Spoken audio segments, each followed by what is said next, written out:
Welcome to the DigyKeys podcast. I'm Ethan Carter, and we're diving deep into something I think we all struggle with: procrastination. Absolutely. And today, I'm joined by Madison Brooks. We're here to explore some really powerful tips to improve your focus and concentration. Sounds good. You shared some really interesting material with us. Yeah. Especially this article from DigyKeys titled Procrastination and Mental Health: Solutions That Work. Yes. Ready to unlock some serious productivity potential. Absolutely, Ethan. Awesome. It's so fascinating how this article goes beyond just, thinking about procrastination as laziness. Right. It really dives into its deep connection to our mental well-being. It's not just about laziness, It's a silent stressor that can actually fuel anxiety and even depression. Yeah, that's what really struck me too. I always thought procrastination was just a bad habit. But learning that it can have such a profound impact on mental health was really eye-opening for me. So why exactly is procrastination such a silent stressor? What's the psychology behind it? Well, think about it this way. Often, procrastination stems from a fear of failure. Okay. We put things off because we're afraid of not meeting expectations, whether they're our own or somebody else's. And that fear can be so paralyzing. That makes a lot of sense. It's like that classic example in the article, the writer struggling with writer's block because they're terrified of criticism. Yeah. I've definitely been there. Yeah. Staring at a blank screen, feeling completely overwhelmed. And speaking of feeling overwhelmed, the article also mentioned how procrastination can be linked to perfectionism. Exactly. I got what you're getting at. Perfectionism is a huge driver of procrastination. We get so caught up in this idea of doing something perfectly that we're afraid to even start. Yeah. The article talks about this vicious cycle where perfectionism leads to procrastination, which then leads to more stress and guilt, which fuels that fear of failure even further. Wow, I never realized procrastination could be tied to self-esteem. I wonder if that's why I sometimes put off tasks I don't feel confident about. It's almost like a self-sabotage mechanism. That's a really insightful observation, Ethan, and you're right, low self-esteem can definitely play a role.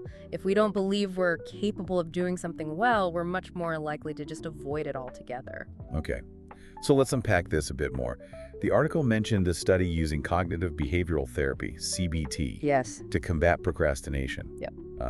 I've heard of CBT, but I'm not sure exactly how it works, especially in the context of procrastination. CBT is a powerful tool because it helps us reframe those negative thought patterns that fuel procrastination. Right. For example, instead of thinking, I'll never get this presentation right, CBT encourages you to replace that thought with something more positive and realistic, like every rehearsal helps me improve. It's about shifting your perspective and focusing on progress rather than perfection. So it's about catching those self-defeating thoughts and consciously challenging them. I can see how that would be helpful, especially for someone like me who tends to overthink and get stuck in those negative thought loops. But isn't CBT a pretty involved process? Like, how long does it usually take to see results? That's a great question, Ethan.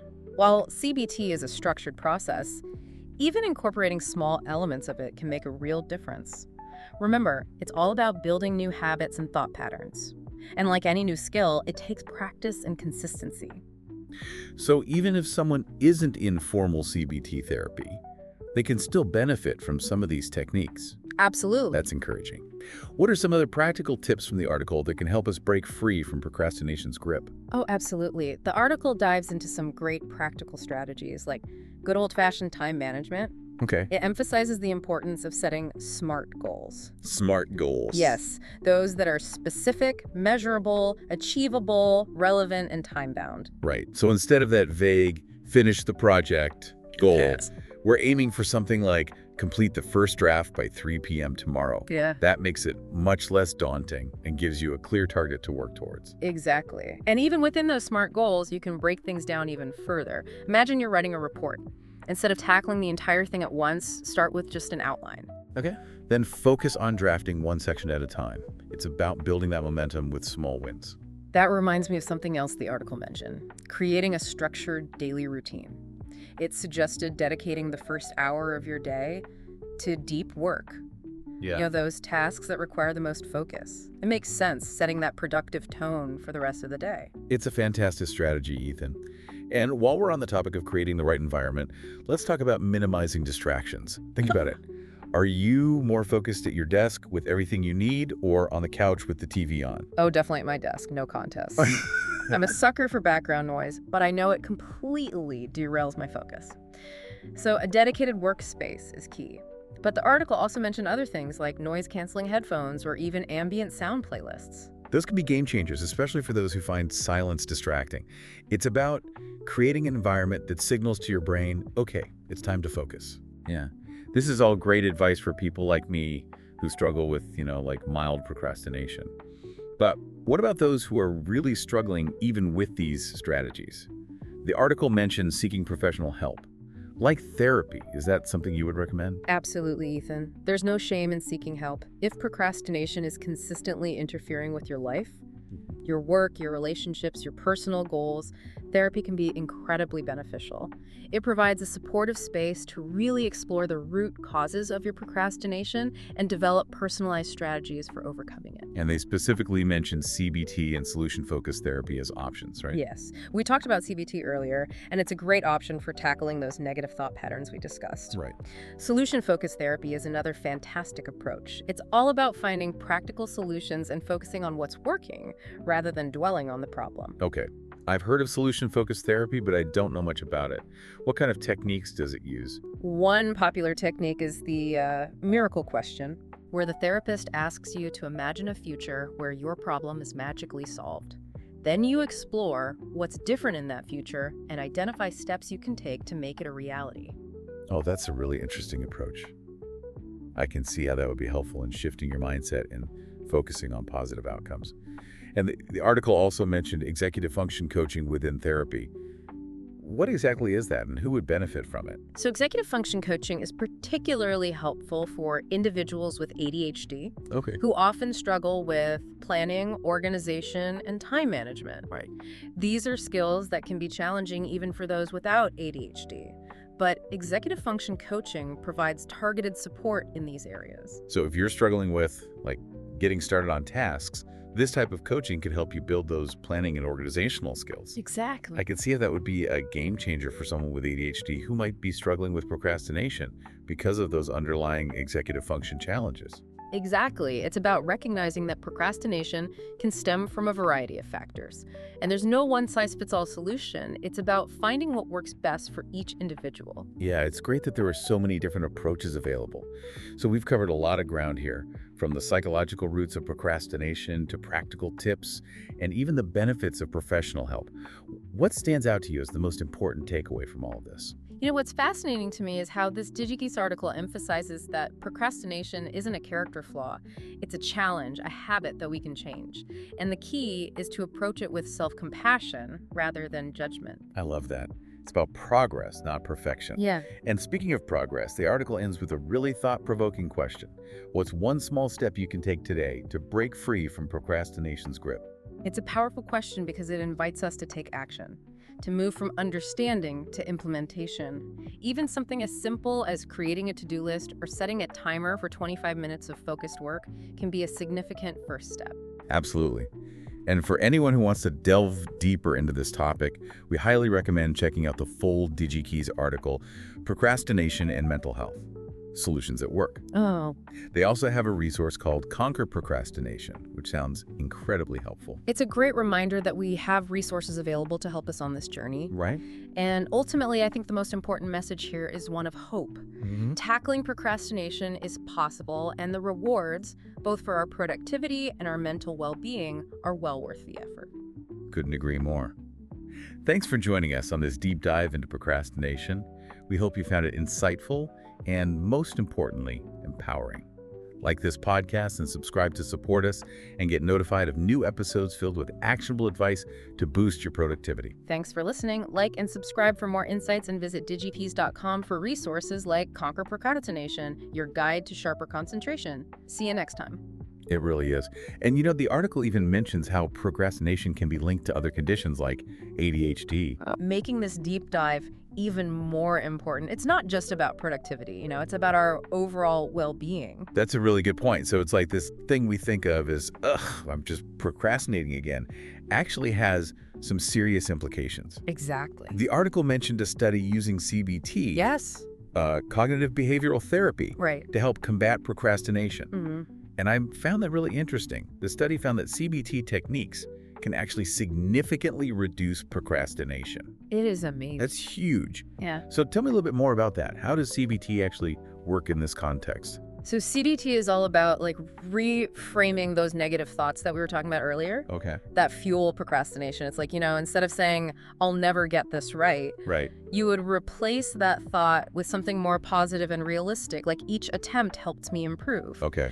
It's about kind of shifting your perspective and focusing on progress rather than perfection. I like that. So practical tips, what are some things that people can actually do? Yes. To start implementing some of these ideas. Well, the article goes into a lot of detail about time management Okay. and setting those SMART goals that we talked about earlier. Right. Shifting from that vague, finish the project to complete the first draft by 3 p.m. tomorrow. Right. Yeah, because then it feels less overwhelming, right? Exactly. You have that specific time frame. And even within that goal, you can break things down into smaller steps. Like if you have to write a report, start with an outline. Don't try to tackle the whole thing at once. That's good advice. I like that. Yeah. What about creating a daily routine? Oh, that's another great point. The article talks about how having a structured routine can be so helpful.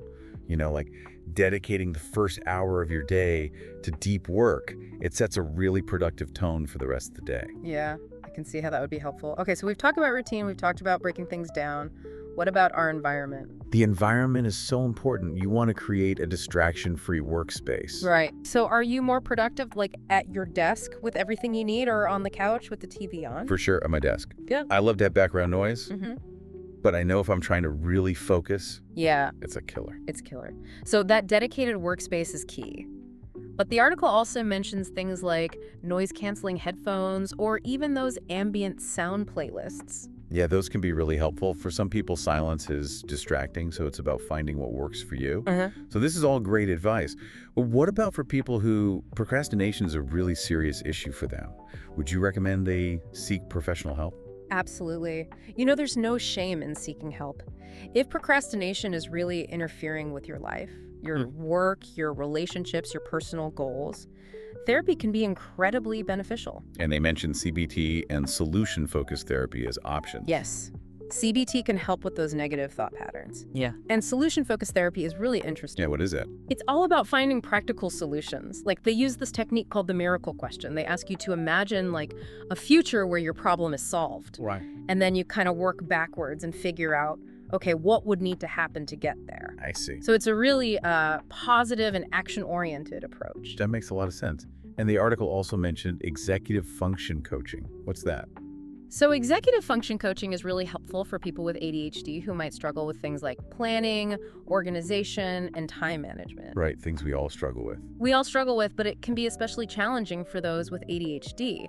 So this type of coaching helps them build those skills. And I can see how that would tie directly into procrastination. Absolutely. It's all about recognizing that procrastination can stem from a variety of factors. Yeah.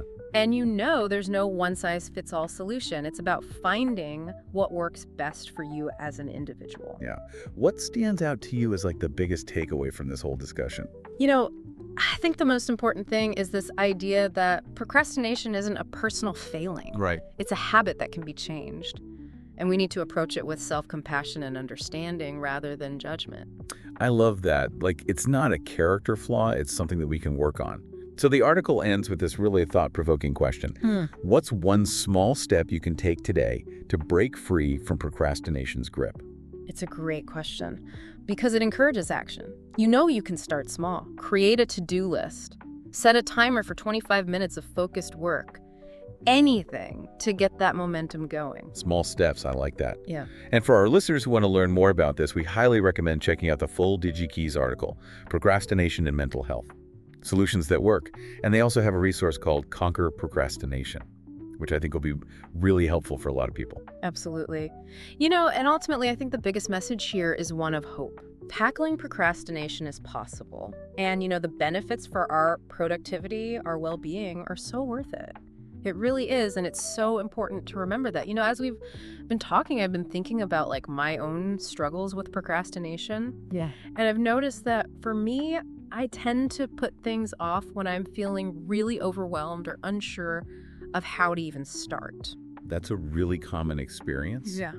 And it highlights the importance of what we were talking about earlier, Yes. breaking things down Yes. into smaller, manageable steps. Exactly. It's like that example from the article, the writer outlining the report before even starting the writing. Yes, exactly. That can really help combat that feeling of overwhelm. Absolutely. And, even something as simple as just creating a to-do list Right. can make a huge difference. Yeah, just to see it. Yeah, just to visualize. Visualize it. Exactly. Get it out of your head. Get it out of your head and, prioritize those tasks. It makes the whole process feel a lot less daunting. Absolutely. Another thing that really resonated with me from the article is that emphasis on self-compassion. Oh, absolutely. So important. I think we often beat ourselves up for procrastinating, Yes. which only adds to that stress and guilt. Exactly. We need to be kind to ourselves, especially when we're struggling. And remember, procrastination, it's a habit, not a character flaw. Right. And like any habit, it takes time and effort to change. Absolutely. Well, I think we've covered a lot of ground here on procrastination. Any final words of wisdom for our listeners as they go forth and tackle their to-do lists? Just remember, progress over perfection. Yeah. Start small. Yeah. Celebrate those wins. Yeah. And don't be afraid to ask for help when you need it. Absolutely. You got this. Thanks for joining us on this deep dive into procrastination. We hope you found it insightful and, most importantly, empowering. Like this podcast and subscribe to support us and get notified of new episodes filled with actionable advice to boost your productivity. Thanks for listening. Like and subscribe for more insights, and visit DigyKeys.com for resources like Conquer Procrastination, your guide to sharper concentration. See you next time.